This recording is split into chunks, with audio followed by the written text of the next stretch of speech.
भाजपा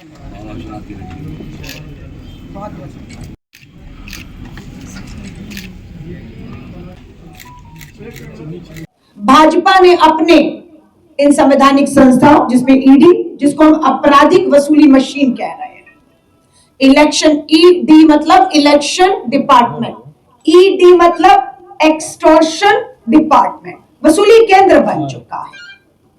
आपके सामने ये पोस्टर हमने आज जारी किया है। कौन है ये चेहरे? क्या मामले थे उनके ऊपर? अजीत पवार के ऊपर सिंचाई घोटाला था, मामला ईडी की रेड, छापे 30,000 करोड़। कहां है अजीत पवार जी? भाजपा में है, महाराष्ट्र के मंत्री हैं, उप मुख्यमंत्री हैं। मामले का क्या हुआ? मामले खत्म कर दिए गए, बरी कर दिए गए। हेमंत बिस्व शर्मा पर शरद घोटाले का, चादा घोटाला चिटफंड का आरोप लगे, रेड हुई, ईडी ने मामले दर्ज किए, लेकिन क्या हुआ? भाजपा में चले गए, असम के मुख्यमंत्री बन गए। मामले का क्या हुआ? खत्म, मामले खत्म, बरी। अशोक चौहान महाराष्ट्र के मुख्यमंत्री रहे। आदर्श हाउसिंग घोटाला, ये भाजपा तांडव कर रही थी सड़कों पर इन नेताओं के खिलाफ, इनके भ्रष्टाचारों को, इन सबको वो उठा रही थी। हमारी पार्टी में थे तब अशोक चौहान जी, हेमंत बिस्वा जी और अजीत पवार जी एनसीपी में थे। तब भाजपा तांडव कर रही थी, भ्रष्टाचार के आरोप लगा रही थी, ईडी की रेड हो रही थी, संपत्तियां जब्त हो रही थी। आज क्या है अशोक चौहान जी? भाजपा में चले गए। मामले का क्या हुआ?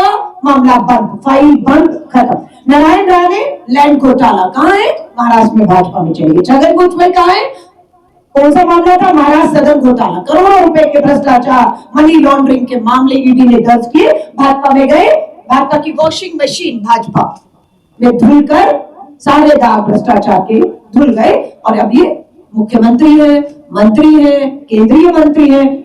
शुभेंदु अधिकारी, प्रफुल्ल पटेल, मुकुल राय, डीएस येदियुरप्पा, नवीन जिंदल, ये सब पर भाजपा ने अपनी इसी सत्ता के दौरान ED, income tax, CBI red, मामले दर्ज हुए।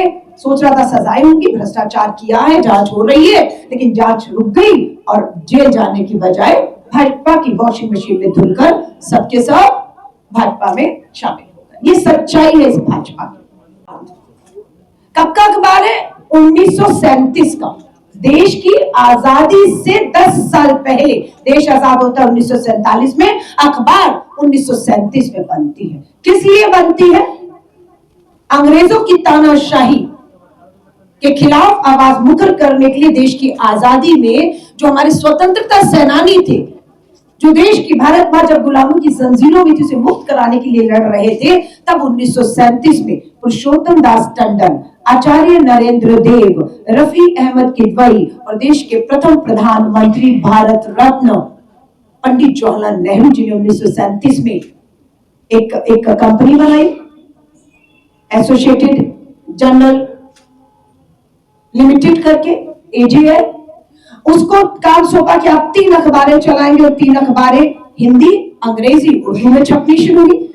हिंदी के अखबार का नाम नवजीवन है, जो आज भी छप रही है। उर्दू की जो अखबार थी उसका नाम कौमी आवाज रखा गया, जो उस समय अखबार छपती थी, लेकिन अब सिर्फ ऑनलाइन है। तीसरा अंग्रेजी का अखबार, अंग्रेजों को उन्हीं की भाषा में समझाने के लिए कि झुकने वाले नहीं है, आजादी हमारा हक है, लेकर रहेंगे। तो अंग्रेजी की नेशनल हेराल्ड स्वतंत्रता सेनानियों ने बनाई और मुखर होकर इसके आवाज उठानी शुरू की।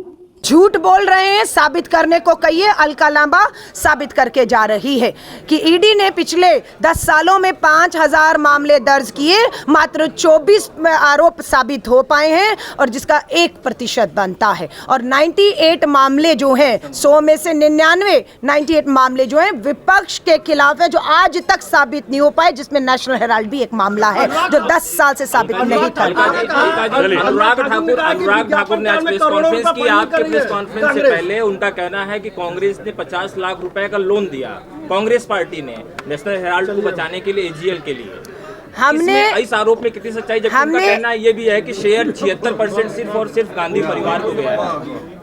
बिल्कुल गांधी परिवार शेयर धारक है, लेकिन क्या वो शेयर बेच सकता है? नहीं बेच सकता। क्या वो उनसे कुछ लाभ ले सकता है या लिया है बैंकों में? नहीं लिया। इन चीजों को तो हम साबित करेंगे कोर्ट में, औंधे मुंह आकर गिरने वाले हैं। हम राजनीतिक तौर से भी लड़ रहे हैं और कानूनी तौर पे भी लड़ेंगे। अनुराग ठाकुर और भाजपा के नेता आज जो बोल रहे हैं, उन्हें कह दीजिए चुनौती देकर जा रही हूं, या तो इन मामलों को साबित करिएगा, नहीं तो राजनीति से इस्तीफा दे दीजिएगा। हमारी सरकार आने वाली और 10 महीने में सब देश को धोखा देने वाले जेल जाएंगे।